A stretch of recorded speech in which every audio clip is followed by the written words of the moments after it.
더마카와 함께 시선 집중의 문을 열겠습니다. 어서 오세요. 네, 안녕하세요. 더마카입니다. 정간혜님이 지금 천안은 정월 대보름을 맞이하듯 눈이 펑펑 쏟아집니다. 라고 올려주셨고요. 네. 셰프정님, 출근길 눈이 많이 왔습니다. 그대로님, 대구에 또 눈이 와요. 쌓였습니다. 운전 조심하세요. 라고 전국 곳곳에서 눈 소식을 보내주고 계십니다. 올 겨울에 특히 눈이 많이 내리는 것 같아요. 네, 그렇게 예보가 됐었는데 예보가 딱 맞아 떨어졌어요. 그렇죠? 네. 그리고 미니로 박외숙님은 눈 안 오기로 유명한 양산에도 눈이 왔습니다. 오호. 이 눈에도 운전하는데 쩔쩔 맸어요. 모두 안전운전하세요. 라고 인사 보내주셨는데 안전운전 하시고요. 안전보행도 하셔야 할 것 같습니다. 그리고 지민님, 매번 출근길에 듣다가 오늘 처음으로 글을 남깁니다. JB, 오늘 아내가 쌍둥이 공주님을 출산하러 병원에서 대기 중입니다. 오. 순산할 수 있도록 JB가 응원해 주세요. 제가 응원할 게 아니라 지금 님이 옆에 계셔야죠. 그렇지 주신 거 않습니까? 아닐까요? 네. 네, 그러니까 처음으로 글을 남겨주신다고. 으쌰으쌰 손 꼭 잡고 으쌰으쌰 응원해 주시기 바랍니다. 축하드리겠습니다. 축하드립니다. 네. 쌍둥이 공주님이면 이름도 벌써 생각하셨을 것 같은데, 그렇죠? 그러게. 뭐라고 지셨으려나? 제가 이제 퍼뜩 머릿속에 떠오른 이름이 있었는데 욕 먹을까봐 그냥 패스하겠습니다. 해주세요. 뭐예요? 안 돼요. 안 돼요. 나중에 선택이 됐는지도 궁금한데. 안 돼요. 하세요. 용기를 가지세요. 넘어가요. 자, 네. 저를 무덤으로 내몰지 말아주세요. 네. 저도 태명 잠깐 생각했었는데, 네, 저도 말하지 않겠습니다. 네. 4258님, 10년 넘게 일해온 회사에 몸이 아파서 퇴사하게 되면서 어이구. 오늘이 마지막 출근하는 날입니다. 눈 맞으며 회사로 가고 있습니다. 아니 또 어디가 편찮으셔서 그래요. 아이고 참. 하지만 잠시 쉼표일 수도 있다. 그죠? 네, 이럴 때는 아예 쫙 내려놓고 몸도 그렇고 마음도 그렇고 한번 쫙 다시 세팅하는 게 훨씬 길게 봤을 때 좋을 수 있습니다. 이때 푹 쉬시면서 완치하시기 바라겠습니다. 네. 4258님 파이팅 네. 하시고요. 윤에스더님이 오늘이 정월대보름이잖아요. 눈이 많이 오면 풍년인데 대한민국 잘 되라! 쓰면 좋겠습니다. 네, 모두의 소망이 아닐까 싶습니다. 네. 네, 아침 인사 여기까지 챙겨드리고요. JB, 네? 제 더위를 사가세요. 안 사요. 아니, 이미 대답하셨기 때문에 더위는 되돌리는 게 안 되는 거예요. 반사가 안 되니까 저는 오늘 올 여름을 아주 시원하게 날 수 있겠네요. 감사드리고 예. JB타임즈 오늘 주목할 첫 번째 뉴스 어떤 건가요? 어제 윤석열 대통령 탄핵 심판 7차 변론기일이 열렸고요. 어김없이 어록이 쏟아졌습니다. 그 가운데 딱 2개만 골랐습니다. 감상을 한번 해볼까요?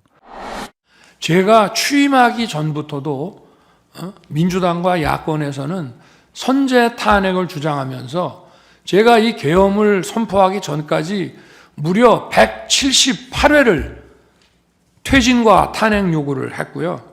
제가 국회 예산안 기조연설을 하러 가면 아무리 미워도 그래도 얘기 듣고 박수 한번 쳐주는 것이 대화와 타협의 기본인데 제가 취임하고 갔더니 아예 로텐더홀에서 대통령 퇴진 이 시위를 하면서 의사당에 들어오지도 않아서 여당 의원만 놓고 반쪽짜리 제가 예산안 기조연설을 했고요.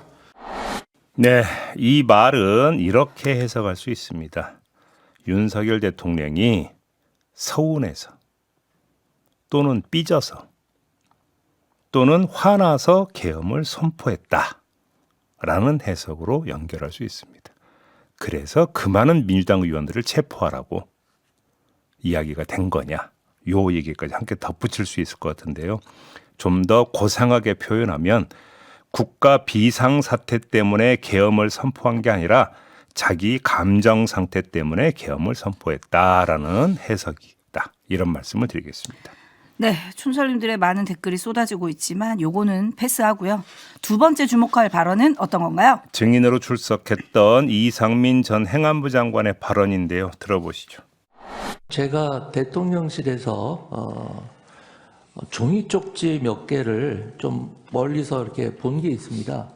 그런데 그 쪽지 중에는 소방청 단전 단수 이런 내용이 적혀져 있었습니다.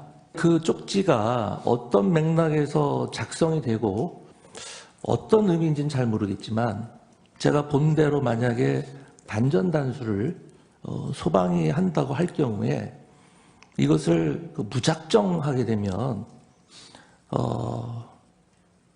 거기 국민들에게 큰 안전사고가 발생할 수도 있겠다. 소방청장에게 전화하면서도 그런 것들을 물어본 다음에 아까 그 쪽지가 생각이 또 나고 걱정이 돼서 만일의 경우를 대비해서 국민의 안전에 대해서 최우선적으로 그리고 꼼꼼히 챙겨달라라는 취지에 당부를 한 거고 뭐 언론이나 이런 데서 일부 보도되는 것처럼 제가 소방청장에게 단전단수를 지시한 것이 아닙니다. 네, 저는 이 이야기를 듣고 먼저 제일 궁금했던 게 있었습니다. 이상민 장관의 시력은 얼마일까? 지금 많은 분들이 그 얘기 해주고 계시거든요. 네. 산토리님을 비롯해서 마지막 기회님, 신명훈님 등등 네. 많은 분들이 와 눈이 엄청 좋은가 봐요. 루테인 많이 드시나? 시력이 얼마입니까? 라고 물어주셨거든요. 네, 고도근시인 제 입장에서는 참 부럽다 이런 말씀 같이 드리고 아무튼 쪽지를 받지는 않고 보기만 했고 지시를 하지는 않고 당부만 했다라는 거잖아요. 네. 술 마시고 운전대는 잡았지만 음주운전은 안 했다. 뭐 대충 이런 이야기가 될 것 같은데 예능을 다큐로 받을 수는 없어서 이렇게 평을 했습니다만 사실 이런 평만으로는 부족합니다. 저 발언들의 노림수가 있기 때문인데요. 어쩔 수 없이 다시 다큐 버전으로 돌아갈 수밖에 없다. 그래서 다큐 버전으로 다시 한번 분석해 볼 수밖에 없다. 이 말씀을 드리면서 한번 넘어가 보도록 하겠습니다. 네, 노림수가 있다. 어떤 건가요? 윤석열 대통령 발언은 대선을 염두에 둔 발언으로 규정할 수 있습니다. 위헌 위법적 계엄에 대한 탄핵과 그에 따른 조기 대선을 피할 수 없다면 대선 구도를 자신에게 유리하게 선제적으로 짜겠다는 의도에서 계엄령 유발론을 들고 나온 거다라는 해석이 가능합니다. 지지층으로 하여금 오죽했으면이라고 하는 정서를 자극해서 뭉치게 하고 이재명 대표의 이른바 만행을 부각해서 적대 전선을 구축하고자 합니다. 이런 이야기가 되는 건데요. 이런 전략은 어제 권성동 국민의힘 원내대표의 교섭단체 대표 연설에서도 그대로 드러났습니다. 비상조치 유발자가 민주당 이재명 세력이라고 주장하지 않았습니까? 자, 맥이 통한다. 이 점을 말씀을 드리고요. 이상민 전 장관의 발언에서 주목할 점은 주어가 없다라는 겁니다. 대통령실, 더 정확히는 집무실 탁자했다고 했는데 대통령실에 쪽지가 놓여 있었다고만 했지 그 쪽지를 누가 작성해서 누가 놓았는지 주어는 없습니다. 쪽지가 놓여져 있더라 이렇게 돼 있습니다. 그렇지 않습니까? 그리고 얼핏 봤다고 함으로써 쪽지를 자신에게 보여준 주체도 지워버렸습니다. 사법적 쟁점이 될 수밖에 없는 단전단수 쪽지의 주체를 지워버림으로써 자신의 책임은 말할 것도 없고 다른 사람, 즉 윤석열 대통령의 책임마저 지워버리려 한 것이다. 이렇게 해석이 가능하겠죠. 한마디로 뭐냐? 법꾸라지식 전략 발언을 한 것이다. 이런 이야기가 되겠습니다. 네, 이상민 전 장관이 그동안 국회에서 입을 꾹 닫고 있었잖아요. 그렇습니다. 그러다가 헌재에서 이런 말들을 쏟아낸 건데 거의 내란이 끝나고 거의 2달 가까이 동안 계속 이 논리를 생각했던 걸까요? 그런가요? 지구멍님, 장관들을 시력만 보고 뽑습니까? 최상목은 힐끗, 이상민은 얼핏. 네.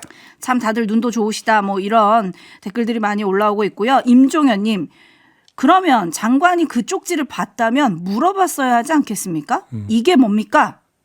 라고 물어봤어야 되는 거 아니냐. 네. 이런 의견 보내주셨고, 푸른 하늘님, 권한이 하늘 꼭대기에 있는 사람들이 책임은 나 몰라라 하니 참 답답합니다. 라는 의견 보내주셨고요. 네모님, 명분이 있어서 계엄을 하는 것이 아니고 계엄을 하고 명분을 만드는 것 같습니다. 자기 환대 안 해줬다고 계엄한 지도자가 어디 있습니까? 라고 물음표 보내주셨는데요. 토토로님은 이상민 전 장관에게 이런 얘기도 보냈습니다. 안전사고가 발생할 수 있겠다는 생각을 했다?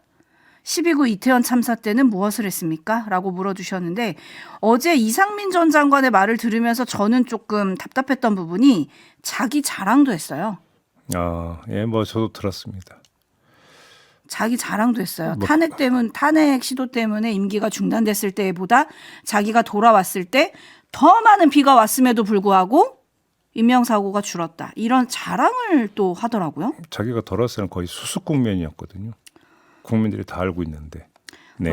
네, 많은 분들이 답답하지 그런데 않으셨을까. 네. 그러니까 제가 한번 물어볼게요. 지금까지 쪽지 내지 문건이 공개가 된 게 몇 개죠? 단전단수 쪽지가 있었다고 하고 최상목 대행에게 줬다는 최상목 쪽지 권한대행 있고 쪽지 있고. 또 김용현 전 장관이 밝히기로는 다른 사람 것도 다 있었다는 거잖아요. 총리 것도 있고 외교부 장관 것도 있고 뭐 이렇게 있었다고 그랬죠. 그러니까 자기 멀리서 여러 장이 있더라라고 얘기를 했죠. 이상민 장관 어제 그렇게 얘기했죠. 근데 왜 그 다음에 안 캐물었을까요? 그러니까. 그러면 그 여러 장에 지금 제가 그 말씀을 드렸던 그 2장 말고 다른 장도 있었을 거 아닙니까? 있었겠죠. 그다음에 시력이 엄청 좋잖아요. 옛날에 600만 불의 사나이라고 혹시 아십니까? 뚜뚜뚜뚜 하면 저 멀리 있는 것이 보이는 리 메이저스가 주연했던 소머즈하고 쌍벽을 이뤘던 600만 불의 사나이라고 있는데 그 정도의 시력이라는 거잖아요. 그러면 그 쪽지 다 봤을 거 아닙니까? 여러 장이 놓여 있었다면서. 그 여러 장이 어떻게 있었을까요? 겹쳐 있었을까요? 쫙 펼쳐져 있었을까요? 아니 겹쳐 있었으면 얼핏 단전단수를 어떻게 받겠습니까? 쫙 펼쳐져 있었다라는 얘기로 해석을 해야 되는 거니까 그러면 나머지 쪽지들도 다 봤다는 얘기로 해석을 해야 되는 거 아닙니까? 왜 안 캐물었을까요? 저는 그게 참 아쉽더라. 저도 궁금했어요. 네. 그러면 그거를 누가 쓴 거냐? 누가 올려놨냐? 왜 이런 거를 안 물었을까요? 진짜? 그러니까 제가 그래서 주어가 없었다고 지금 말씀을 드렸잖아요. 라디오 헤드님은 예능으로 받으셨네요. 노안을 위한 나라는 없다. 네. 넘어가겠습니다. 네, 제이비타임즈 다음 주목할 뉴스는요? 야육당이 어제 명태균 특검법을 발의했습니다. 수사 내용이 방대한데 이런 것들입니다. 열거를 해드리면 2022년 지방선거와 국회의원 재보궐선거, 2024년 국회의원 선거 등에서의 선거 개입 의혹, 그리고 불법 허위 여론조사를 제공하고 공천 개입 등 이권 거래가 있었다는 의혹, 2022년 대통령 선거와 경선 과정에서 명태균 씨가 윤석열 대통령과 김건희 여사와 관련돼 있다라는 의혹, 2022년 대우조선 파업과 창원 국가산업단지 선정 등에 민간인이 개입해서 국정농단을 했다라는 의혹, 대통령 일정 등 국가 기밀이 누설되고 부당이익을 취했다는 의혹, 각 수사 과정에서 인지된 관련 사건 등등 7가지. 이게 수사 대상으로 되어 있습니다. 자, 이에 대해서 명태균 씨는 남상권 변호사를 통해서 특검은 내가 진정으로 바라는 바다. 이제는 국민이 정치권의 더럽고 추악한 뒷모습의 진실을 아셔야 할 때가 왔다라고 환영 입장을 밝혔습니다. 또 이 점을 특별히 강조를 했습니다. 나를 고발한 오세훈, 홍준표를 특검 대상에 넣어달라. 이 두 사람은 이미 나를 여러 혐의로 고소했다.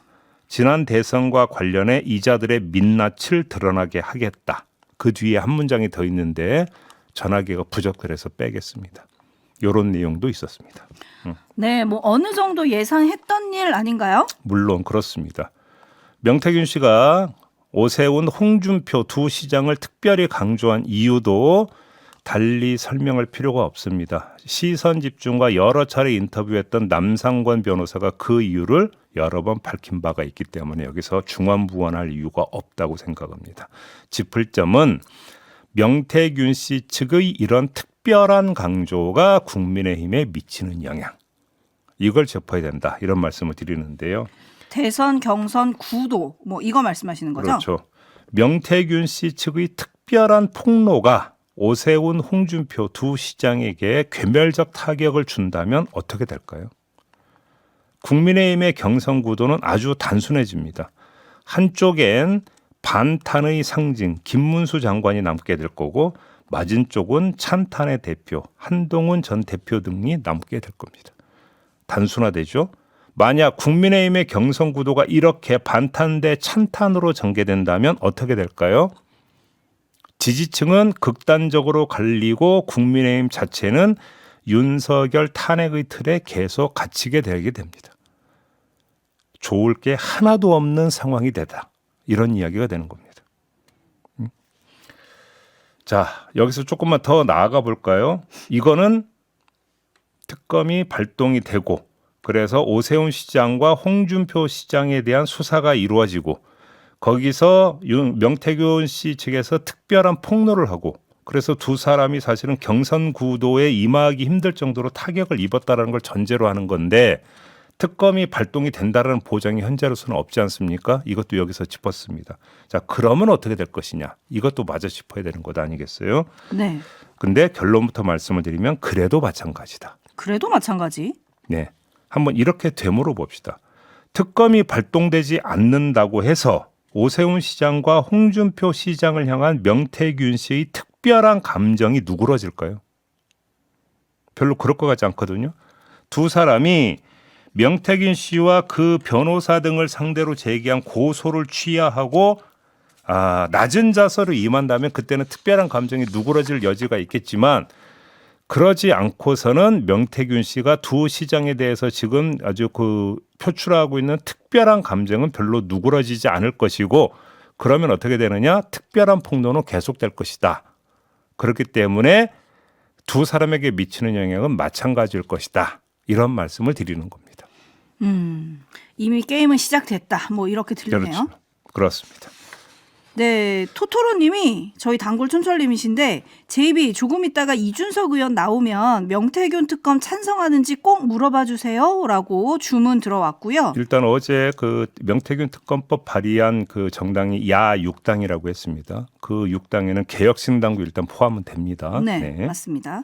그리고 저스티스 윈스 올림은 명태균 씨는 이제 그만 재고 속 시원하게 다 밝혀야 할 시점인 것 같습니다. 라는 의견 보내주셨고 신원섭파님이 이 정부에서 제발 특검 실시하는 모습을 좀 보고 싶다. 이렇게 특검이 어려운 정부도 처음이다. 이런 평 보내주셨네요. 네, 윤석열 대통령 연생에 한 번 더 올라갈 것 같습니다. 또 특검 아니겠습니까? 그죠? 네. JB타임즈 다음 주목할 뉴스는요? 트럼프 미국 대통령이 포고문을 통해서 한국산 철강 제품에 대한 수출 협정이 우리 시각으로 3월 12일 오후 2시 1분부터 효력을 잃는다고 선언을 했습니다. 올 게 온 겁니다. 한국만은 아닙니다. 일본, 캐나다, 멕시코, 유럽연합, 아르헨티나, 호주, 브라질과 맺은 협정도 종료된다고 명시했습니다. 다만 호주는 좀 달라질 수 있다는 얘기를 나중에 붙이기는 했던데요. 자, 트럼프가 말한 협정은 트럼프 일기 때인 2018년에 철강 제품의 25%, 알루미늄의 10%의 관세를 부과하니까 협상 끝에 우리가 수출량을 2015년부터 2017년까지의 383만 톤의 70%, 263만 톤으로 줄이는 대신에 미국이 관세를 부과하지 않기로 한 그 협정이었는데 이거 이제 없던 걸로 하겠다 이런 선언인 겁니다. 그러면 관세를 부과를 하게 되는 건데요. 왜 이러는 건가요? 자, 우리가 대미 수출량을 줄였지만 대신 다른 나라의 철강 수출이 대폭 늘어났다라는 거 아니겠습니까? 미국 입장에선 그게 그거다. 이렇게 아마 판단을 했던 것 같습니다. 그래서 이번에 다른 나라에도 관세를 부과하기로 한 것인데 이러면 우리 정부가 어떻게 대응할지가 이제 관심사가 되는 거 아니겠습니까? 아직 답은 나오고 있지 않은 상황입니다. 또 주목할 점. 이번 조치의 대상에 일본도 지금 포함이 되지 않았습니까? 다들 기억하시죠? 이시바 일본 총리가 트럼프에게 황금 투구까지 선물하면서 온갖 아부를 떨었던 거. 네. 다들 알고 있지 않습니까? 그런데도 어떻게 됐느냐? 예외가 없더라. 일본도 포함이 됐다는 거 아니겠습니까? 네. 그러니까 트럼프의 관세 폭탄이 무차별적이고 전방위적이라는 점을 재확인했다. 이런 이야기가 되는 건데요. 자, 우리 입장에선 이제 시작이 된 셈입니다. 그러면 다음이 뭐냐? 이건데 어제 트럼프가 무슨 말을 했냐면 반도체와 자동차, 의약품에 대해서도 관세 부과하는 방안을 검토할 것이라고 이야기를 했습니다. 반도체, 자동차는 우리의 양대 축입니다. 수출의 양대 축입니다. 여기에 대해서 또 관세를 부과한다면 어떻게 될 것이냐? 이제 쓰나미가 이제 오기 시작을 했다라는 것인데 문제는 다들 계속 입을 모아서 지적을 하죠. 컨트롤 타워가 없다. 이 이야기를 하는데 없는 건 어차피 상수이지 않습니까? 그러면 가용할 수 있는 모든 역량을 지금 다 끌어 모아가지고 어떻게든지 지금 대응을 해야 된다. 컨트롤 타워 이야기할 때가 아니다. 어차피 그거는 지금 헌재의 어떤 결정이 나고 그 이후에 다시 이야기할 수 있는 것이니까 이 점을 강조해서 말씀을 드리겠습니다. 네, 대응을 좀 잘 했으면 좋겠습니다. 마무리하죠. 더마카 수고하셨습니다. 고맙습니다.